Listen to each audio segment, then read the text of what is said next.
and your cells may not be able to metabolize as much sugar if you have too much. When you have a high protein breakfast, actually you lower the... How do they know that this bacteria population change caused the whole problem? In the early stages of diabetes, right after you found out that you have diabetes, you probably check your blood sugar levels frequently to see how things are like food, exercise, or stress or illness affected them. For most part, you know what you're doing. Well, occasionally you'll be like, what the hell? Why is my blood sugar so high out of a blue? What's going on?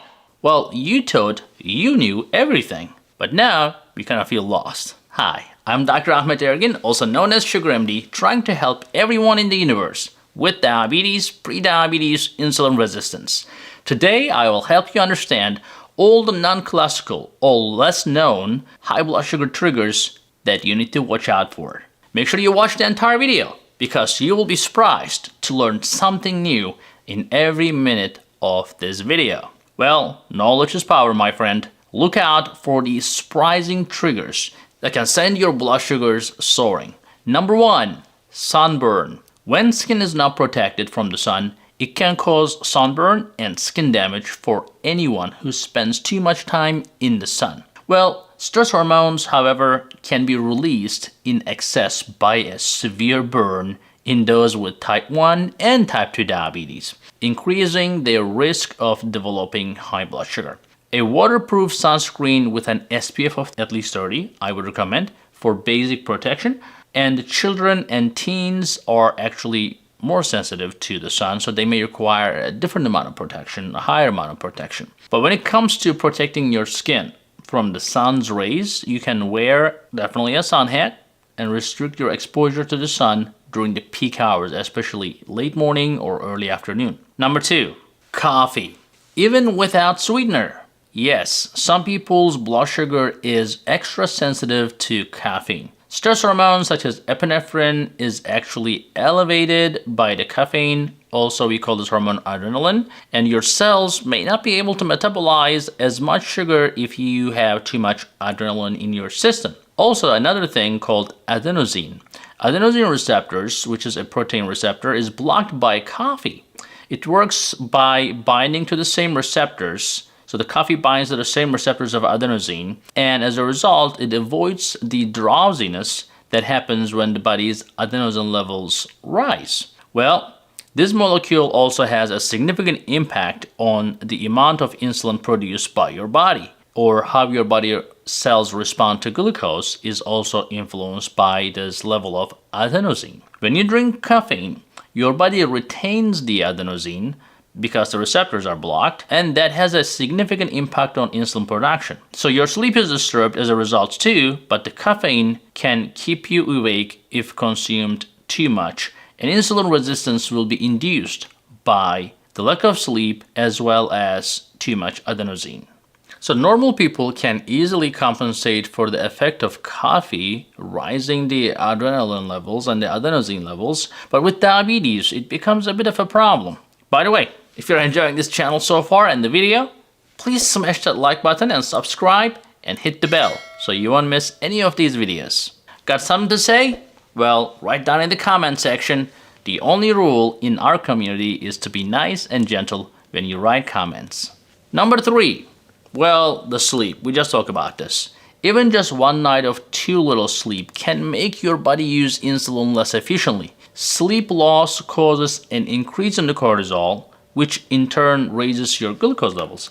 Sleep loss affects insulin sensitivity greatly, which in turn affects your blood glucose levels. And that happens very quickly, even with one night of lack of sleep. Cortisol levels are influenced by that person that not sleeping well, or even time off the sleep is very important.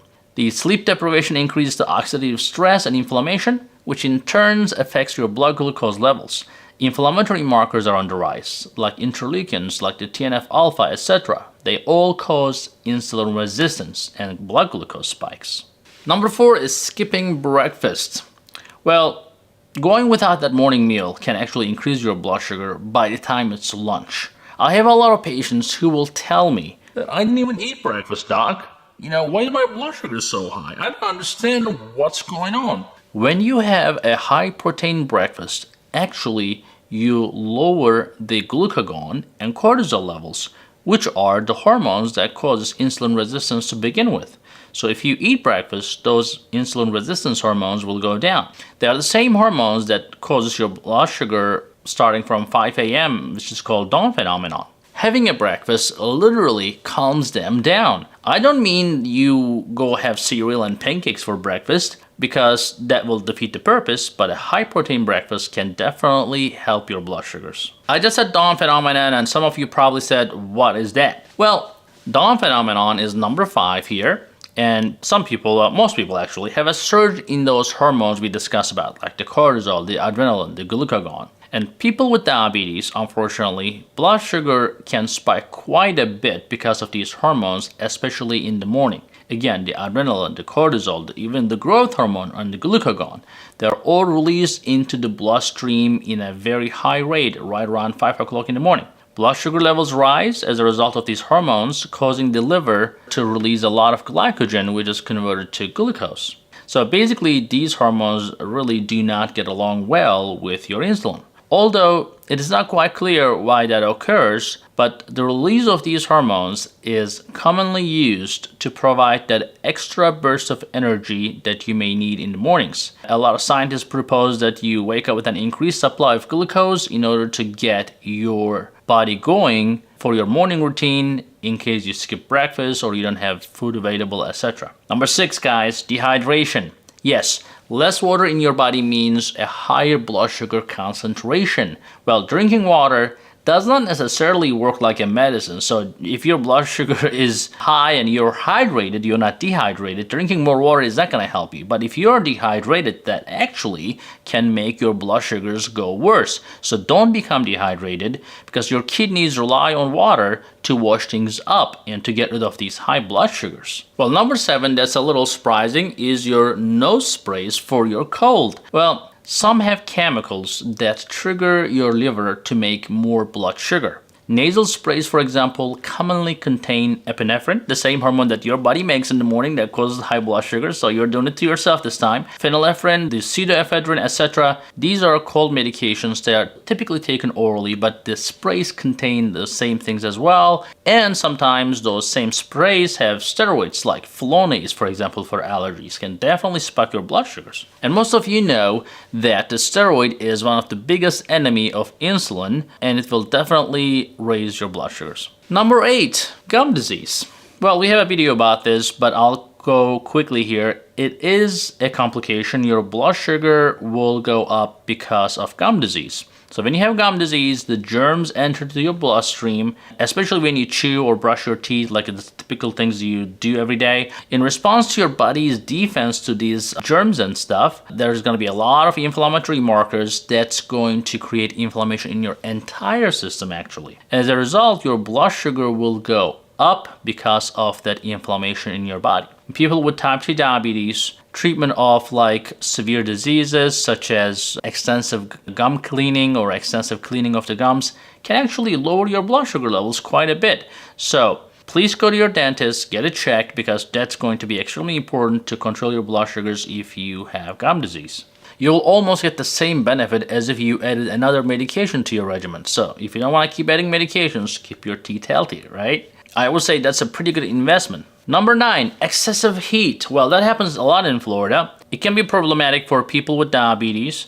Blood glucose levels actually are affected by the exposure to high temperatures. So people with diabetes are more likely to become dehydrated. That's number 1, especially if they're exposed to high temperature and high humidity. And if they engage in moderate to high amounts of physical activity in that heat. So no wonder while your blood sugar may be high on those days that you may be working in your garden or backyard under the sun, and then you have no idea what's going on. Type 1 and type 2 diabetics are more sensitive to heat than those without the disease because a number of diabetes issues. So number 1, there is damage to the blood vessels and the nerves in diabetes that can impact your ability to sweat, so making it difficult for your body to cool itself. And heat exhaustion is real, and heat stroke can even happen both of which are like life-threatening conditions, and that can happen fairly quick if you have diabetes. So high temperatures accelerate the rate at which people with diabetes get dehydrated as well and lose too much water in their bodies as well. And the dehydration can occur if you don't drink enough water in the heat, which raises your blood sugar even more. So insulin sensitivity can also be affected by the heat and the high temperatures because of the stress that it is putting on your body, and your body is making a lot of cortisol and adrenaline as a stress response. Testing your blood sugar levels and adjusting your insulin dosage as well as what you eat and drink is quite necessary if you have diabetes and you're outside working under the heat. Number 10, artificial sweeteners. Well, that's not surprising. Some of you already know that the saccharin, for example, which is your sweet and low, or even sucralose, which is your Splenda, and the aspartame, which is the NutraSweet and Equal, and so forth, they can actually all raise your blood sugar levels by dramatically changing the makeup of gut bacteria. So what does these bacteria really do? Well, these lovely bacteria in your intestines, they help with actually nutrition and the immune system. There are trillions of them, way more than the total cells in your body. Actually, 4 pounds of your body weight is bacteria. Well, literally, we are all full of shit. Okay, I didn't say that. Let me explain some of the research studies here. For example, they added artificial sweeteners, I just mentioned, to the drinking water of mice. What did they find? Well, blood sugar levels of these mice were higher than those who drank regular sugar water. So, like, consuming artificial sweeteners were actually worse for these mice, the poor mice, for their blood sugar levels. Also, it did not matter if they were on a low-fat or high-fat diet. No matter what, the sugar went up after these artificial sweeteners, and the blood sugars went up. Now, these are mice, right? So we are not. We are humans. How does this relate to us in terms of how much sweetener we can consume? Well, they calculated that the mice was fed artificial sweeteners they took in a daily amount equivalent to what humans get in about 4 cans of diet soda. So now you can have an understanding. Artificial sweeteners, I'm not talking about stevia or sugar alcohols, but they can also change the microorganisms in the gut that yet to be found out. We still don't know, so they're still a little bit safer than the other ones. How do they know that this bacteria population change caused the whole problem? Well, because after sweetener-fed mice were given antibiotics to basically kill their gut bacteria, the blood sugar levels returned to normal. So obviously, we generated a lot of bad bacteria by giving the Splenda to these poor animals. They took it to the next level and they transferred the feces from the mice that actually drank the artificial sweetener water, and they gave it to the mice who never had. Well, after that stool transplant, the poor mice who never even enjoyed that Splenda ended up with a high blood sugar because they got the poop in their gut. And that was also another reassuring finding for the scientists to believe that the gut bacteria changes was the cause for high blood sugar in this poor mice gut. Now you got it. 10 less known causes of high blood sugars. Now you're a pro. If you like this video, remember to subscribe, like, and share, and write a comment. We will see you in the next video. Stay happy, stay healthy. Hey guys, I hope you're enjoying this channel so far, and I hope you subscribed already. If you didn't, do it. And if you did, watch this video right there. I think that will help you too.